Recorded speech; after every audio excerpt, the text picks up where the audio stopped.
Hello, everyone, and welcome to the next episode of my webinar series, where I talk to experts from the field on different topics that might be pertinent to the domain of marketing, sales, and business in general. As you know, that I usually talk to experts in the field, and today I have an expert on everything got to do with AI, and especially how organizations go about trying to implement AI into their different initiatives. I have the wonderful Miss Chanthing Vashum, who goes by Chan, who has agreed to talk to me about how her company, a company called Randomwalk, which is a startup in India, which I had a chance to go visit, is looking at putting AI in the map in India and trying to make sure that they're helping companies utilize the potential that is AI. So, Chan, thank you so much for taking the time to talk to me. Thank you, Professor Deva, for having us on your podcast. We're very excited about this conversation today, and good seeing you again. Yeah, absolutely. So, Chan, so random walks, again, that's one of those things which was something that I got to know because of an illustrator that I happen to work with, Sriram, who's a mutual acquaintance and a mutual friend. And tell us a little bit more about what Random Walk is. What does Random Walk do? Absolutely. So, Randomwalk, we are an AI products and services company. We are headquartered in Singapore, but we work with clients across the globe. What do we do? First thing is we build AI products, one of which we will be talking about today, which is AI readiness. And we have a product around, helping organizations manage their enterprise data. And we also have products around computer vision. Second thing that we do is we provide AI managed services as well as building custom AI solutions. So let's say company wants to apply AI to automate their workflows or to analyze, customer behavior, or they want to detect safety violations. We can build what they need. And the third thing that we do, which I'm also personally very passionate about, is our AI upskilling and training. So we offer, workshops and courses to executives and professionals. Because when we speak about, AI, technology is one side of the coin. But at the same time, if people don't understand how to work with AI, it just doesn't go anywhere, right? So we have an academy set up for that. Great. And what is your current role in your organization? I'm guessing if you're a startup, pretty much you have many hats. But if I were to ask Chad, what is the hat that you love the most? So what would that be? It is definitely our, training division. Yeah, indeed. Is that what your background is? Do you come from learning and development yourself?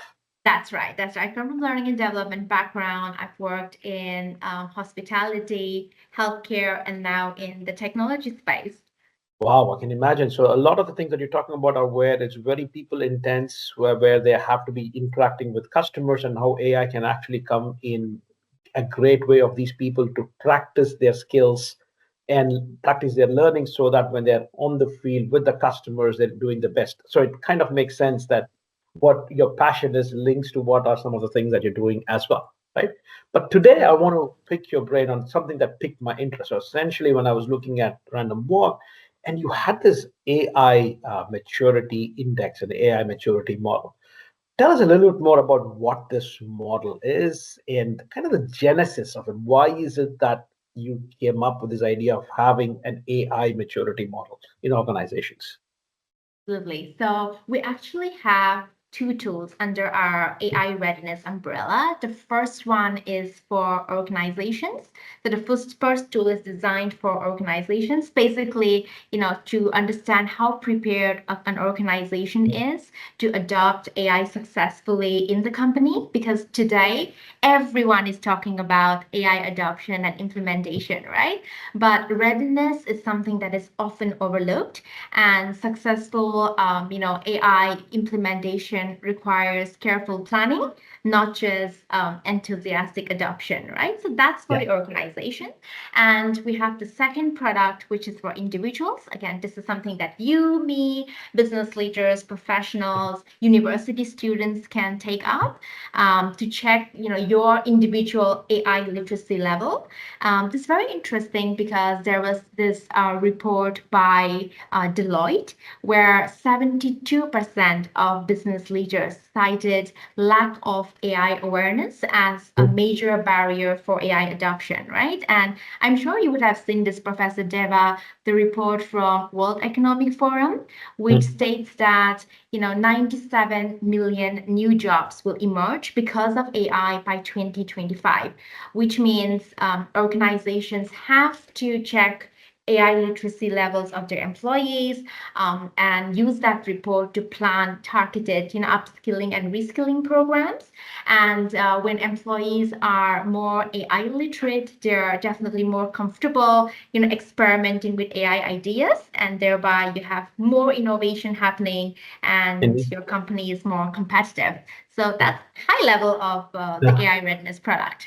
No, but I really, really like this idea because at the end of the day, is what you're talking about is it's one thing to say I want to think about AI and roll it out within my organization, but the question is my organization ready? And also, what you also need to understand is that depending upon where your organization is, it might also have a different kind of a trajectory, including what kind of resources would be needed if I need to bring my organization to the level that I'm not only talking about top management, which might actually be a lot more instrumental in the initial part about saying why AI is going to be important for the organization. Like, of course, in terms of whether they're literate themselves, that's a different story altogether, which I think would be very curious at some point in time to see whether there's a correlation between leaders who show high AI awareness themselves, and would it have an impact on how much they push AI initiatives? And are they also working in companies where the AI readiness is going to be a lot higher? But that's something for another time, right?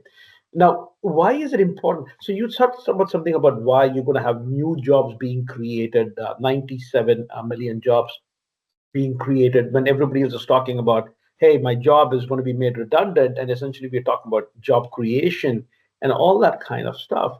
And this is where my question to you is that is that one of the main reasons why you also felt that there is a gap in the market for you to come in and say, hey, we're going to work on putting together a tool that can kind of hold a mirror against many people? It could be at different levels to see where they are. Is that the reason?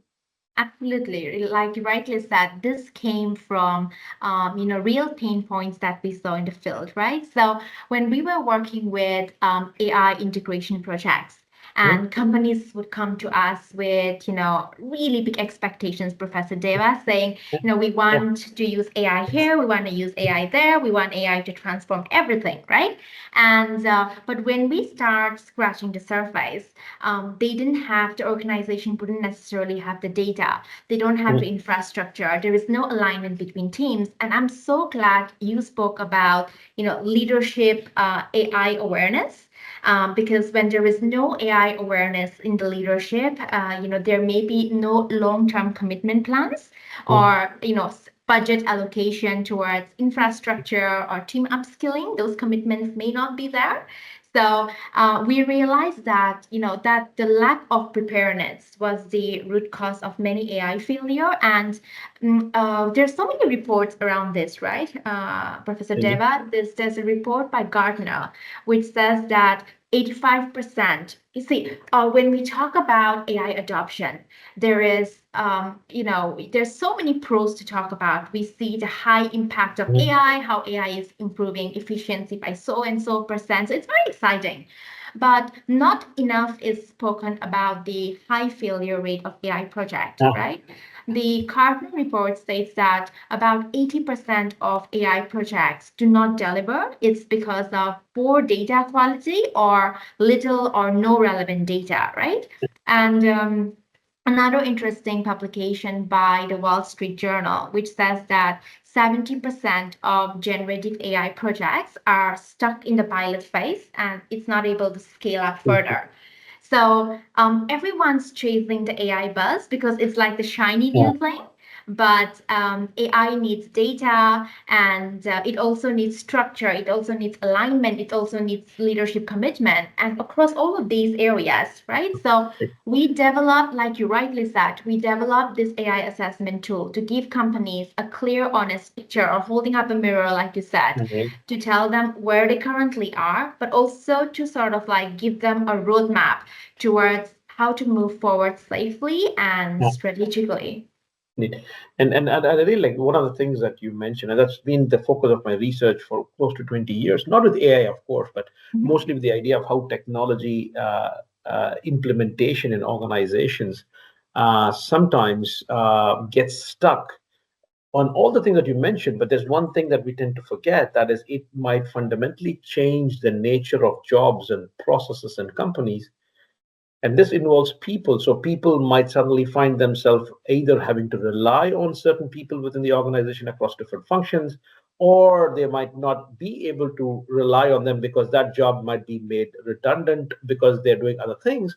And this is a fundamental change in the way we work. And awareness is saying that AI can do this, but actually realization that it can change processes, it can change the way we work, or the Mhm. people in your organization work, and that you will only come from being aware that it is just not about technology silly, but it's also about how technology is transforming, augmenting and automating parts of what you're working on as well. So I think, which is what I think is also very nice in terms of holding a mirror is great. And then of course, when the leaders now start taking it down, making sure that we are going to go from, we are in this phase, we want to go to the next phase. Also, don't Mhm. forget that it is a change issue, and you also need to understand how technology is likely to change processes, roles, and people. And I think that's pretty much where I think having an organization and a leader take it, but as well as people within their organization take it, might be very interesting, because it can hold a leader understand what they have as against where are their people. I think it's really cool. I mean, I just wanted to add this because listening to what you were saying, it kind of rang a bell in terms of all the failures that you were talking about, in terms of either not taking off the ground or not taking off at all. Mhm. Right?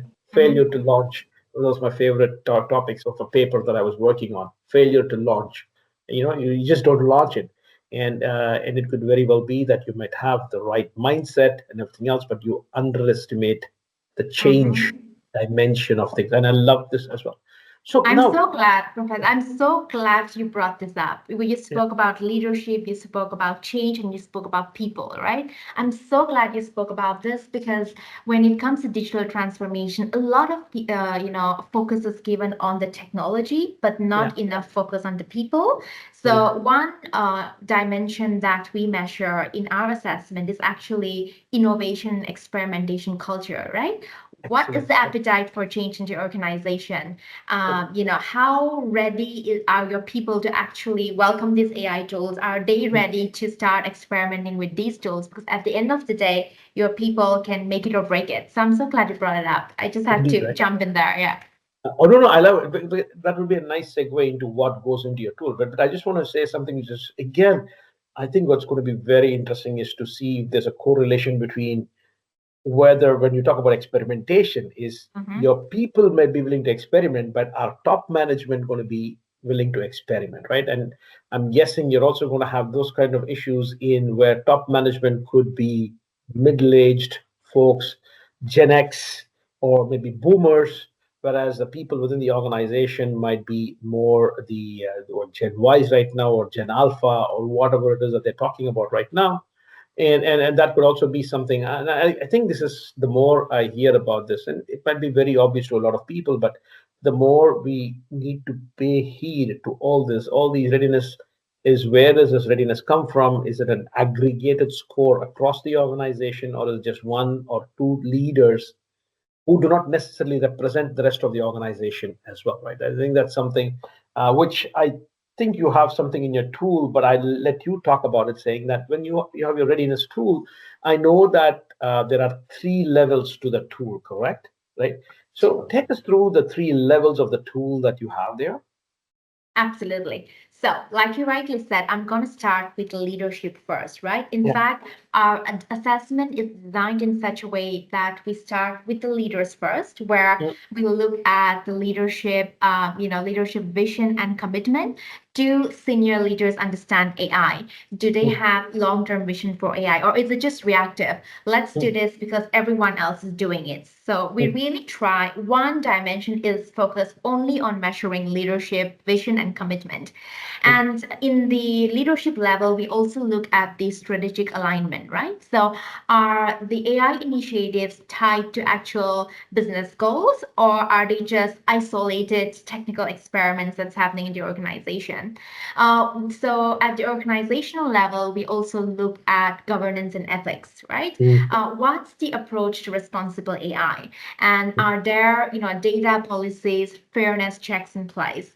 For example, in industries like, I'm sure you know way better than me, Professor Deva, industries like, for example, finance or healthcare, it's mm, heavily regulated, right? So mm, before you can even think about implementing AI, is your team aware of the compliance? mm, Is your team aware of the risk involved, right? mm, And what are you doing about it?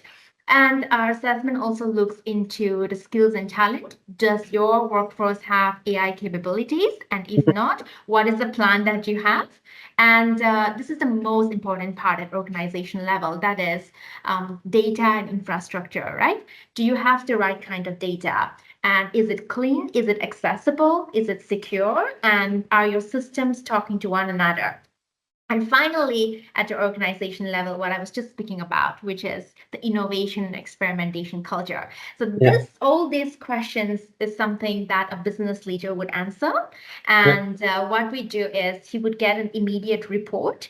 Once he fits in all of these answers, an auto report is immediately given to him, which pinpoints where the company as a whole is on the AI readiness scale. So there are Yeah. like 5 stages to AI Yeah. readiness: an organization that is AI unaware, and then you have organization in ideation Mm, stage where they're mm, exploring the mm, mm, possibilities, and but they have they don't have a clear plan or vision. And then you've got emerging. They're mm, experimenting with 1 or 2 AI projects in the mm, organization. And then you've got established. You have a good governance framework in place. They have good data quality checks in place. And then you have aspirational, where you're like, example to your mhm. industry, you set the best practice standard, right? So Yeah. this is the report that the business leader would get. Now, once you have this, the next thing that we do, as you rightly said, AI readiness assessment is not a one-person assessment.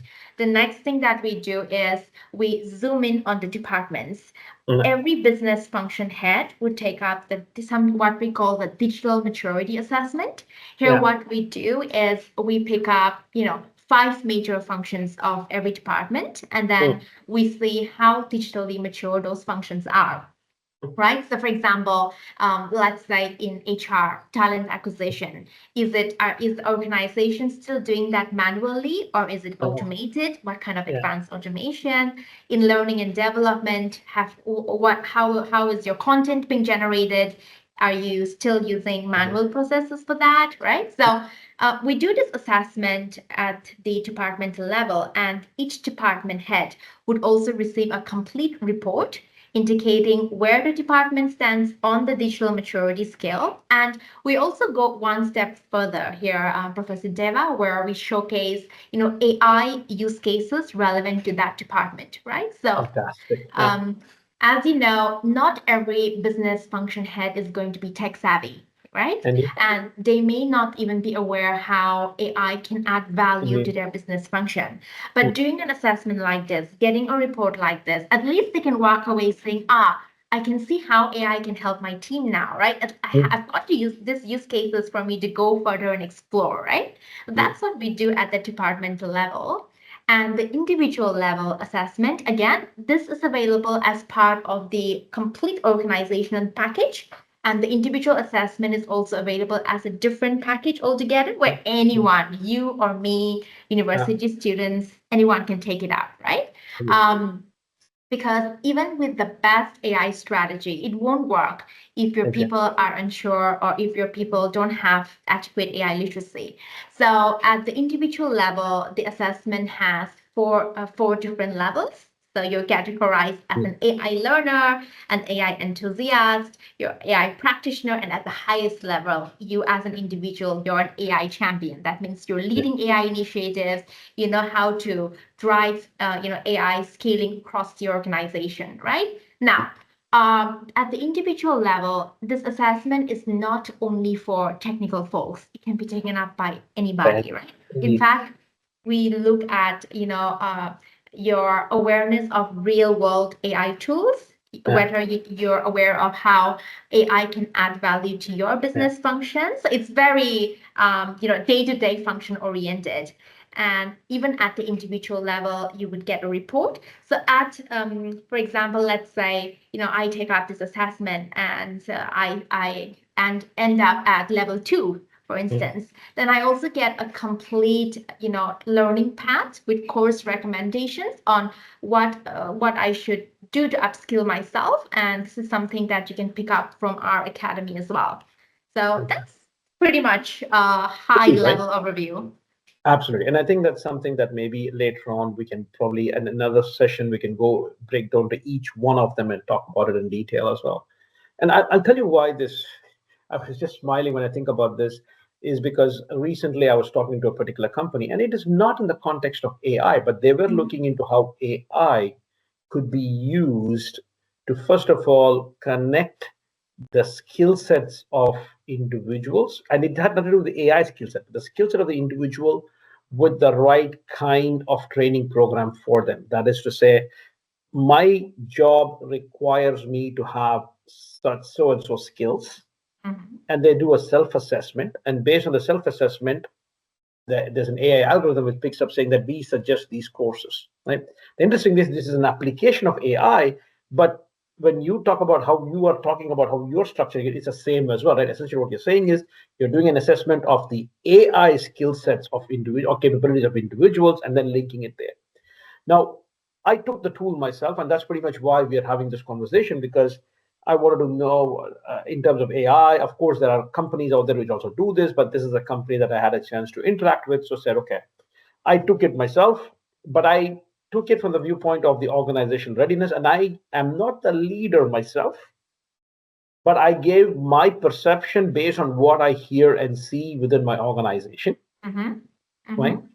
And a couple of things which I was thinking of was the fact that I'm sure probably you do it as well, is that it would be very nice to actually try and see employees' perception of where how ready their company is, Mhm. as against when top leaders say it, because that could also be something that the leaders should be aware of, saying that, hey, we think we're going fast, whereas our people think that we are not going fast enough, Mhm. or the other way around, because that could lead to a lot of other challenges which you don't necessarily just get from a tool, right? Because but then that kind of getting people to do that and saying, wait a minute, there's a misalignment here, so let's get this right first and then do that. And that is one of the things which I'm guessing maybe some of the customers that you have do it, because in that way they get a very different level view of it. And the second observation I had, and I've not taken your individual tool in terms of saying what my ability is. I'm just curious to see, because when you take a look at the organizational readiness tool as well as the department readiness tool, for lack of a better Mhm. word, so those are the two Mhm. levels. Wouldn't it also make sense that every person who takes your tool also has to take their AI ability? Because at the end of the day, Yes. it's like, if I do not necessarily know anything about AI, how am I even going to see whether AI is something that my company should be investing in, or my team or my function should be investing in? So, what are your thoughts on that one? Yes, absolutely, Professor Deva. And that's how the tool is designed as well, Okay. where every business function head also takes up, the individual AI literacy assessment as well. In fact, we can even categorize it across departments to Yeah. see which departments in the Ah, organization has, you can do like a comparison too. indeed. I love it, because I think for me that's one of the things I never got around to it yet, but hopefully I'll get around to doing it. And then that might also, even as an individual, Yeah.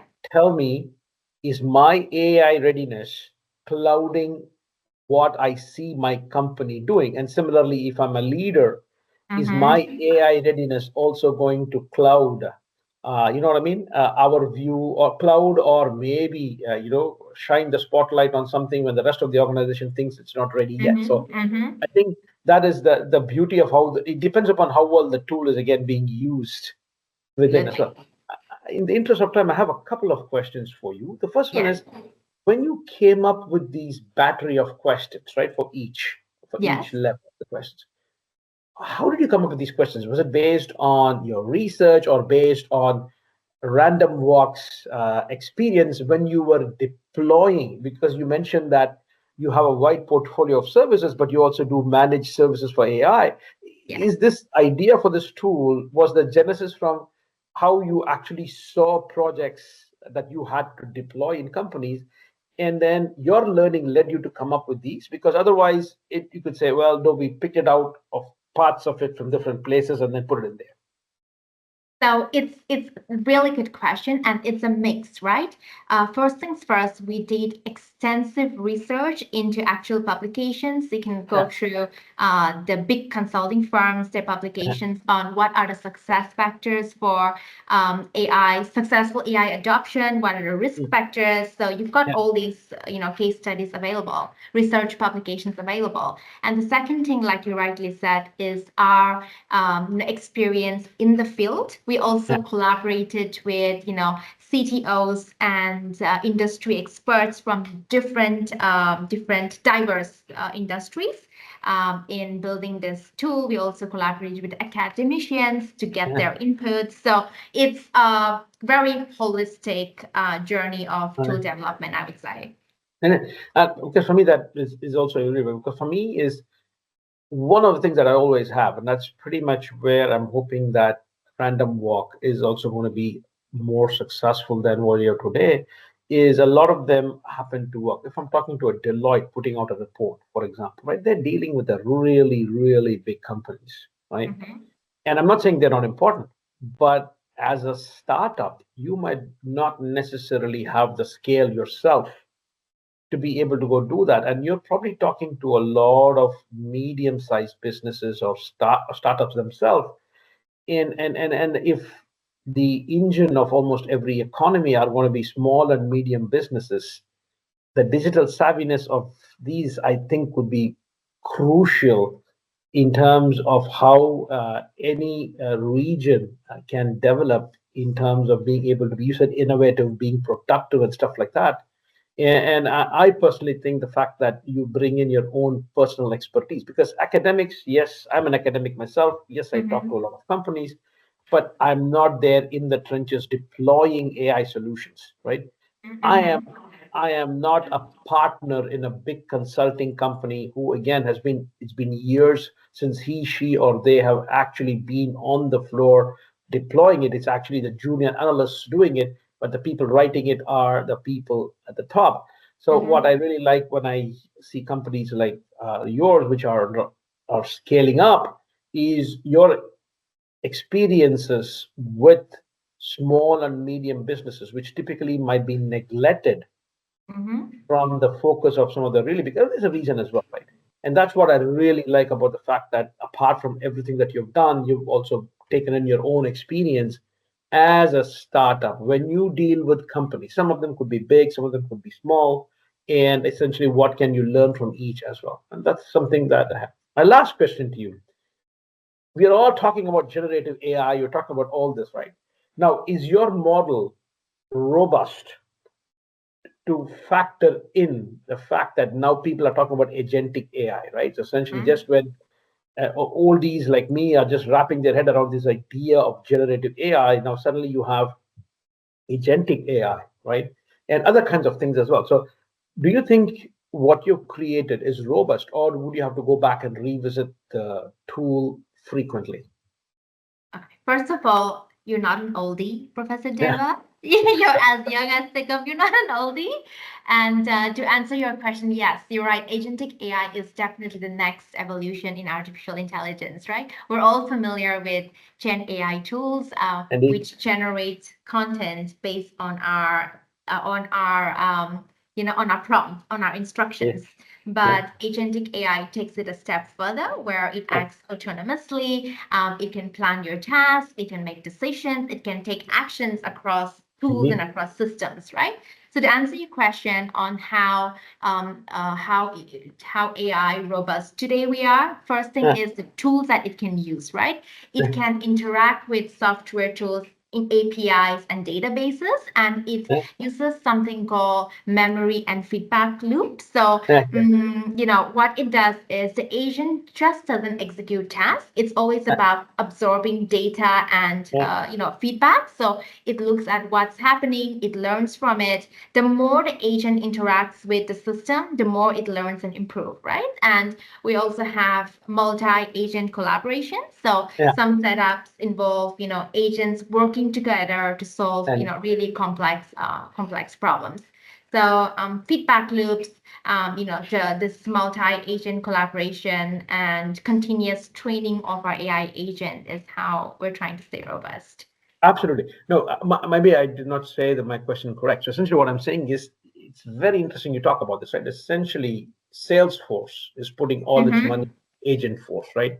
They even have the Agent Force team going across saying that the future is going to be Agent Force, with where a lot of the routine tasks can be automated to an agent, right? I am more interested in saying, if I take the tool Mm-hmm. of readiness tool, do I have to take the tool every time you have a new trend coming up with AI? Or the fact that I have it, the only thing that will change every year is that my maturity might change because as more and more people start using it. Am I making sense? Saying that how Okay. my, and that's what I mean. So essentially, because AI is going to evolve so fast, but every company cannot be taking this assessment all the time. So my Correct. question is, so how robust would, or how frequently do you think a company should be thinking about taking this assessment? Assessment, right? So, first things in terms of frequency, we recommend that companies who haven't done this assessment, they Yeah. definitely should before they can think of any AI implementation. That's one. And from our side, we update our tool regularly. Like I said, Yeah. because our tool, the foundation of our tool is based on the benchmark of Yeah. all these, the reports that we get. So, for example, the benchmark last year would change within the next I've couple of got it. months, right? So we're always updating that in the back end.